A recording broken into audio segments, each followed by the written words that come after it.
What is up, my dashing dudes and darling dames? I am the Hans TV, and welcome back to the only subreddit that really makes you want to take your head, pound it against your desk, and wish that you didn't exist anymore. It's r/TalesFromTechSupport. Our first post for today comes from Tier 4774. It can't be a firewall issue if there is no firewall. This has been an ongoing issue for me for the past week, and I'm still in the quagmire of this. So, my client, Jane, has requested our assistance as our company switches over software vendors for some specific machines. Normally, this isn't too bad. Basically, you go to each of these machines, point where it needs to get/send data to the new IP address, and make sure the routes take place. Since Jane's company already has a working relationship with the vendor Dumbass Incorporated, DAI, really, it was a matter of making the change on each of the devices. The day of the switchover comes, and they're doing these phased, as to not take everything down at the same time. They start working machine 1 and it fails to check in. Jane, who loves us and hates DAI with a fiery passion I have not seen outside of someone who works directly in IT, calls me and requests a conference call with DAI to see what's going on. I call in and it goes something like this. So, we have TYR 4774 here from our IT team to assist. Yeah, so we are able to see the device come online. We can ping it and trace route to it, but the connection fails. Do you think your firewall could be blocking traffic? I don't think so. We only have an L3 switch for routing internally, and there are no ACLs on that SVI. All traffic should flow to your directly connected router. According to the routing table, the next handoff device is at this ping. No, that can't be the case. Our networking team assures me that everything has been configured properly for our side. Look, our device is on this IP address, and your router is at this IP address. The gateway is at port 254, and it says the next hop is for this and this. I'll take a packet capture and see. I take the packet capture and link that connects directly to this address. As you can see here, the packets to there on port 12345 as you defined leaves our equipment. We see no return traffic, and the issue must lie within your network. Here, let me get my senior network engineer on the line to take a look. By this time, I'm beating my head against the wall. I've done these before, and it has always been a configuration error on DAI's end. Looking over the configuration, there doesn't appear to be anything configured incorrectly on our end.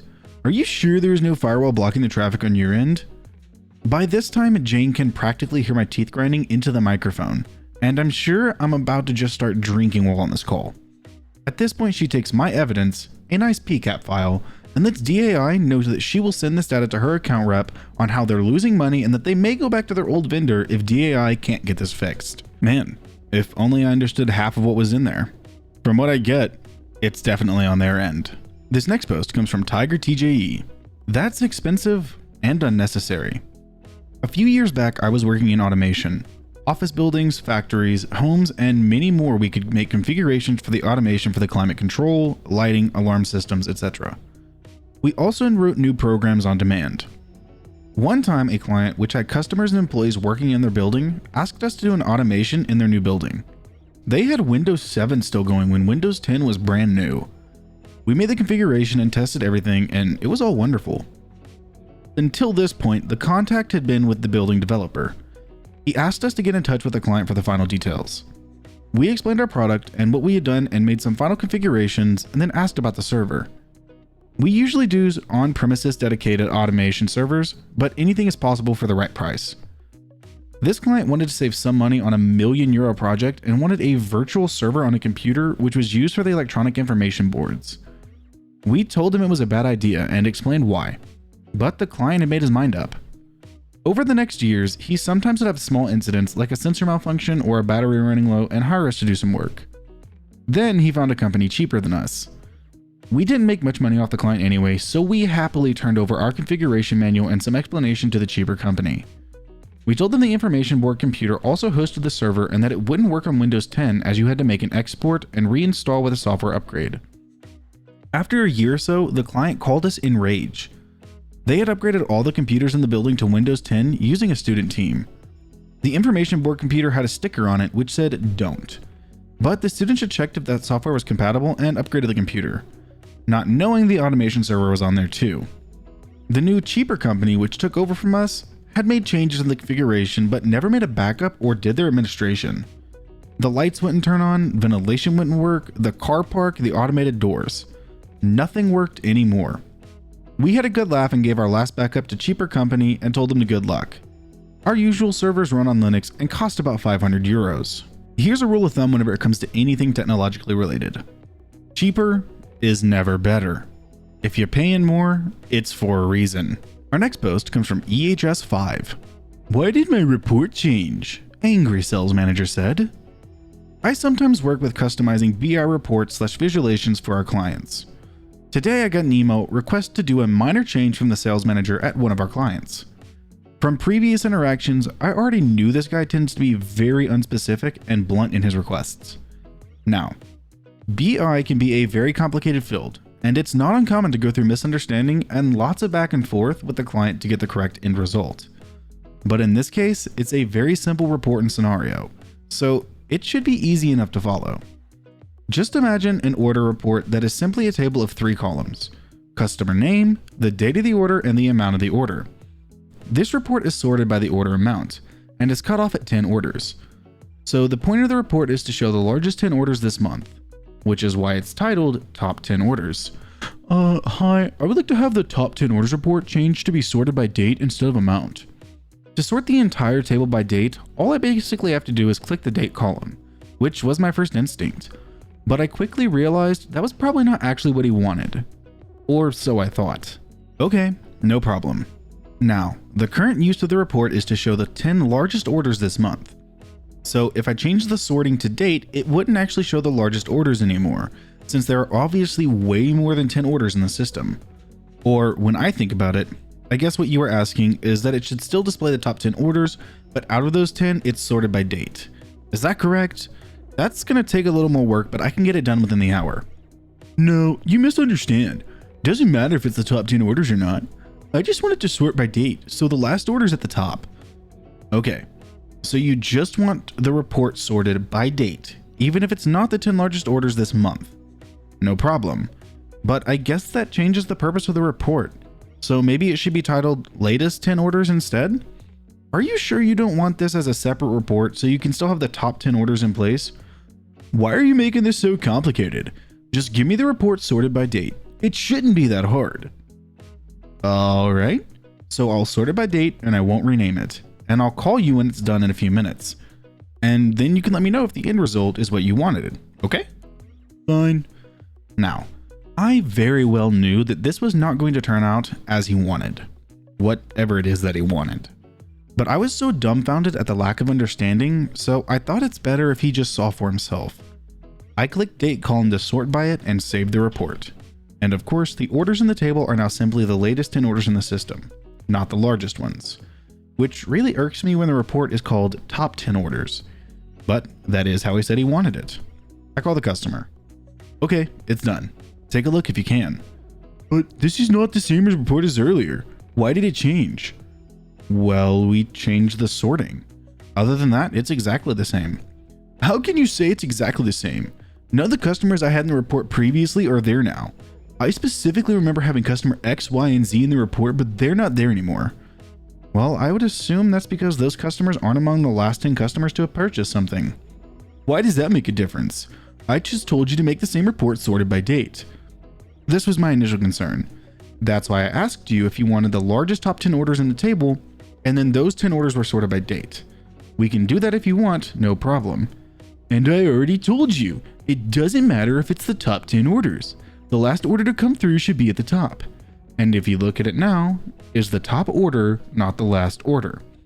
At this point, I can practically hear the logical meltdown through the phone.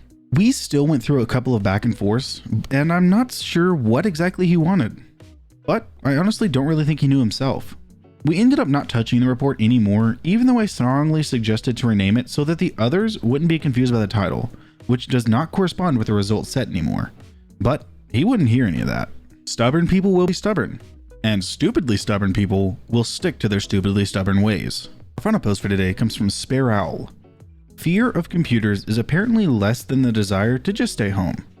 Like many people, my job is happening almost entirely remotely right now. Luckily, we've been set up for years to remote into our employees' PCs. We extended this privilege to most of our employees as well, so they can work to home. So normally I can fix things from my couch, and the worst thing we have to deal with is lag when rendering the screen. Normally. I got an email one morning. Yeah, I got this today when I tried to open this video editing program.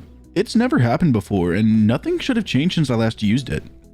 Attached is a picture saying System Compatibility Report, NVIDIA graphics card number, and then a big blue Fix button. This specific user mainly does statistics and inventory management. He's prepared a few reports that use graphics, but it's normally in collaboration with other teams, and I hadn't heard of such a project since the lockdown happened. However, I don't hear everything, and we all know how communication can be lost right now. I shoot an email back. I'm guessing the Fix button didn't resolve it? Yeah, it sends you to this page, the NVIDIA driver page, which is legit. And at that point I'm pretty lost and don't want to start downloading and installing stuff when I don't really know what I'm doing. Okay, I'd rather people not feel comfortable installing random apps. That being said, he actually wouldn't be able to anyway without an admin login to approve it. So that's fine. I can remote in and do it. What's your IP? Hover over the back V in the bottom right corner. An hour passes. I can't find the V. This isn't the first time an employee hasn't been able to find it, so I just shrug it off. It's pretty late in the day at this point, so I shoot him a quick email back. I'll go into the office tomorrow and fix it.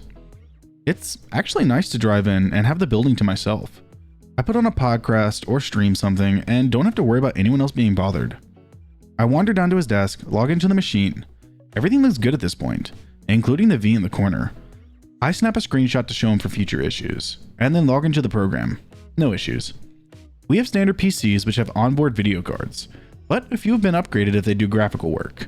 This is not one of them.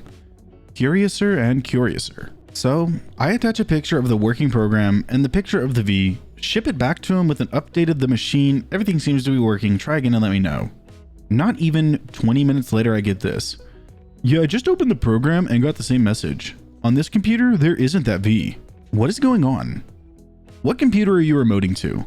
The one at the downtown office? Because that one doesn't have an NVIDIA graphics card. Oh, this is happening on a loaner laptop I got from IT. Message continues, but my vision went completely red at that point, so I don't remember reading it further. Of course, he wouldn't bother to mention he was doing something completely, utterly, mind-bogglingly different from everyone else in the company. We have loaner laptops, but they're primarily for people who travel to conferences or need to do presentations outside of our offices. None of them are set up for video editing. The remote software is also different, and not something I want to walk this guy through. After I calm down a little, I send this back.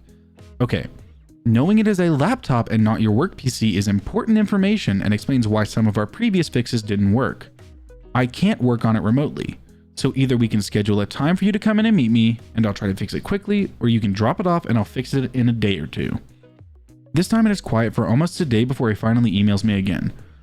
I just went ahead and tried to fix it myself. It seems like it worked. Apparently, driving 15 minutes into town is where he draws the line, and then suddenly his fear dissipated. If I were still a contractor, this would have been a conversation with the client.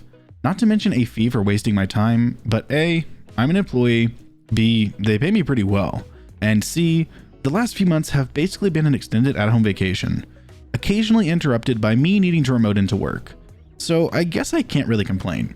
There's going to be some in-depth questions next time he has a problem though. Honestly, it terrifies me to know how many people don't even know how to update their computers.